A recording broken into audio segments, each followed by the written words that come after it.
l'égalité de revenus. En 1960, c'est cela, donc, un passage assez fondamental en matière de politique publique de la part de l'État québécois. Alors, donc, ces réformes concentrées dans une période relativement courte, qu'on a appelée la Révolution tranquille. Parce que vous savez, en 1960, avant l'arrivée au pouvoir de Jean Lesage, on comptait 3 sociétés d'État au Québec.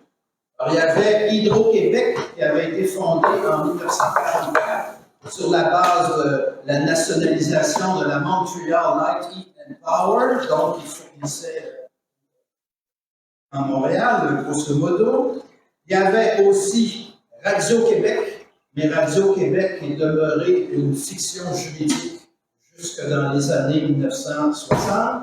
Et enfin, la troisième, c'était la Régie des alcools. Pas tellement avec la Régie des alcools qu'on pouvait construire un référent identitaire très solide.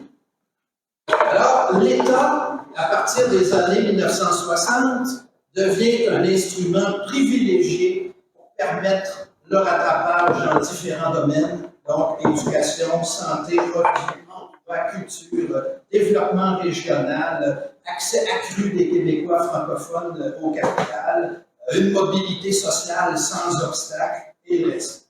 Et ainsi, avec les nouveaux services, l'État québécois entre en concurrence avec l'État fédéral dans la construction identitaire.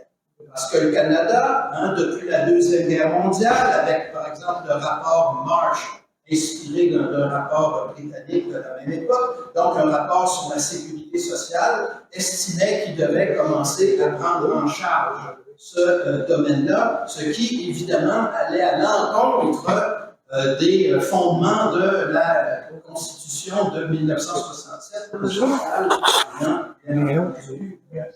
côté des pouvoirs provinciaux. Donc, l'État fédéral s'intéresse à mettre sur pied un programme d'assurance chômage, un programme de pension de vieillesse, des allocations familiales, etc. Donc, le Québec, dans ce cadre-là, va investir massivement la sphère sociale dans les années 1960. Et de cette manière, les Canadiens français vont devenir des Québécois. Parce que l'État québécois n'agit que sur le territoire du Québec. Toutes les régions du Québec sont liées à cet État, se reconnaissent dans cet État. Parce qu'auparavant, les services sociaux, qui étaient plutôt modestes, étaient généralement assumés par l'Église catholique. Et l'Église catholique, c'était l'Église catholique du Canada français, d'un océan à l'autre. Bref, changement de référent identitaire dans les années 1960. Il y a même des linguistes qui se sont intéressés à la chose et qui ont fait une étude assez exhaustive de la presse écrite de l'époque. C'est à partir de 1967 ou 68, il me semble que c'est 67, que le mot québécois commence à dépasser le mot canadien-français dans la presse écrite. Alors, c'est l'État québécois, surtout, qui nous soigne, qui nous éduque. Par ailleurs, l'État québécois ajoute ses propres programmes en matière de sécurité économique, avec toutes sortes d'allocations, en matière aussi de politique de développement. Pour en venir au sujet d'aujourd'hui, il devient aussi le fournisseur exclusif d'énergie électrique dans les foyers et dans la plupart des entreprises. Alors, Hydro-Québec contribue à la formation, plutôt à la transformation du nationalisme. Parce que jusque-là, sous Duplessis notamment, ce nationalisme était basé sur le refus du progrès, au nom de l'autonomie provinciale, qui est bien, concept qui est évidemment dans l'actualité aujourd'hui. L'autonomie provinciale, c'est un prétexte pour refuser de mettre en place, à la place d'Ottawa, des programmes sociaux qui étaient adoptés ailleurs à l'époque. Donc, ce nationalisme basé sur le refus du progrès va muter en vecteur de la modernisation. Alors, pour reprendre l'idée évoquée par ma collègue Diane Lamoureux, avec Hydro-Québec, c'est fini le héros qui est incarné par le coureur des bois, c'est-à-dire celui qui dépend de la nature. Il s'agit désormais de dompter les forces de la nature au nom du progrès économique et social. Alors, la nationalisation de l'hydroélectricité, enfin la poursuite du processus, comme ça avait commencé en 1944, c'est effectivement le plus fort symbole de la Révolution tranquille. C'est le symbole de la libération économique du Québec et des Québécois. Je cite Jean Lesage, campagne électorale de 1962. L'ère du colonialisme économique est finie dans le Québec, maintenant ou jamais, maître chez nous. Alors, Hydro-Québec est devenu un symbole de libération nationale à la fois par volonté, donc celle du gouvernement Lesage, et aussi par effet induit. Ça concerne l'ensemble du territoire québécois, les régions de Sénégal, c'est une politique sociale et aussi la nationalisation de l'électricité, puisque fournir l'électricité à des coûts beaucoup plus bas, ben, ça faisait partie aussi des objectifs de son ministre René Lévesque, et c'est un outil de développement. Dans Hydro-Québec, Québec est fort. J'ai envie de citer la chanson de Claude Gauthier, Le plus beau voyage. Hein? On voit bien l'aspect identitaire de la chose. Je suis l'énergie qui s'empile d'Ongava à Manicouagan. Hein? C'est un symbole très très fort. Alors, selon Dominique Perron, chercheur, professeur qui a publié des travaux sur le sujet, mais l'électricité au Québec, c'est plus symbolique que les autres domaines parce qu'il s'agit de l'énergie. On ne parle pas tellement de la SOCEM, on ne parle pas énormément de la SGF comme un symbole. Et elle soutient que c'est vrai aussi ailleurs. Parce que même sans être formellement nationalisé, les sources d'énergie, en général, participeraient à l'identité nationale. Alors, elle évoque notamment la place du pétrole en Alberta.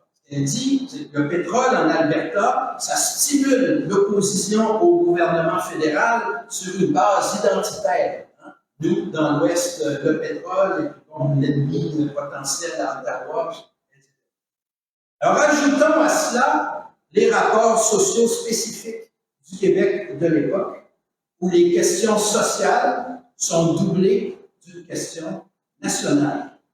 Alors, ce qu'on appelait avant la nationalisation le trust de l'électricité, c'était contrôlé essentiellement par des capitaux anglo-saxons et dont les plus importants détenteurs n'habitaient même pas le Québec. Je cite René Lévesque, juste avant la nationalisation, ceci, la plus grande, en fait, la seule grande et puissante entreprise de notre peuple. La seule où nous soyons chez nous, partout, du bas de l'échelle jusqu'au sommet. La seule de cette importance dans le Québec où il n'y a pas tout à coup un barreau dans l'échelle où c'est marqué « défendu de monter plus haut ». Voyez la dimension nationale. Hein? Hydro-Québec, ben, vous pouvez accéder à la direction, la haute direction de l'entreprise. À la Shawinigan Water and Power, il faut pas penser, c'est des choses impossibles. Alors, passer d'un domaine contrôlé par quelques milliers d'actionnaires, dont les plus importants sont à l'extérieur du Québec, à 5,3 millions d'actionnaires vivant au Québec, je cite encore Lévesque, c'est-à-dire nous tous, ben, c'est symboliquement très fort. L'entreprise appartient au peuple. Elle permet une mobilité sans obstacle pour les francophones. L'électricité, c'est notre seule source d'énergie québécoise, parce que les autres sources d'énergie, elles sont importées. Alors, c'est pour ça que le tandem le sage Lévesque en parle comme étant la clé de notre développement économique. Et qui plus est, le système privé qui était en vigueur, il était, je cite à nouveau Lévesque, mauvais, coûteux et inefficace. Par exemple, les inégalités régionales en matière de quantité et de qualité de distribution d'électricité, elles étaient très fortes. Alors, dans les régions à très faible densité de population, les compagnies privées ne trouvaient pas rentable l'installation d'un système adéquat d'électricité. Ce qui fait que, par exemple, en Abitibi-Témiscamingue, l'entreprise privée fournissait du courant à 25 cycles, alors que le reste de l'Amérique du Nord, c'était du courant à 60 cycles. Alors, c'était un mauvais courant qui sautait, puis, ce faisant, et qui coûtait cher. Et ce faisant, l'industrie ne sentait pas qu'elle n'était pas incitée à aller investir dans des régions comme l'industrie, l'Abitibi-Témiscamingue ou encore la Gaspésie. Alors, bref, le développement régional et le développement économique tout court, pour favoriser le capital canadien-français, exige la nationalisation. Et en même temps, cette nationalisation va permettre de satisfaire certaines aspirations de la population. Sous-entendu, l'État québécois sera meilleur. Et Lévesque pouvait en faire la démonstration parce qu'il comparait ce qu'on appelait Hydro-Québec à l'époque, donc à Montréal, comparait donc Hydro-Québec aux entreprises privées d'électricité du reste du territoire. Alors, les coûts à Montréal, c'était les plus bas. Et en plus de ça, on fournissait une électricité de haute qualité. Dans certaines régions, ça coûtait 2 fois plus cher l'électricité que ce n'était le cas à Montréal. Juste pour donner une petite idée de la chose.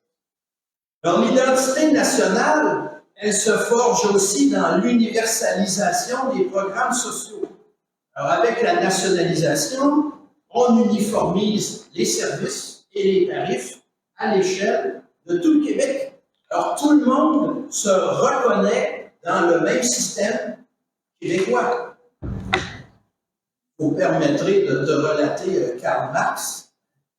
Alors, Marx a écrit que la formation d'une identité nationale dépend non seulement de l'égalité juridique et politique, mais aussi de réformes sociales qui empêchent la classe dominante des propriétaires de dominer les non-propriétaires dans la sphère publique et dans la sphère privée.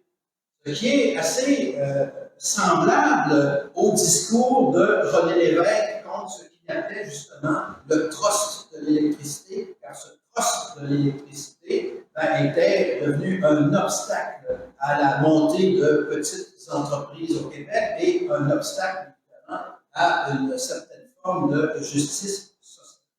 C'est pour ça qu'on peut dire que Hydro-Québec, mieux que quelque autre entreprise québécoise, a incarné une sorte de fusion entre keynésianisme et providentialisme.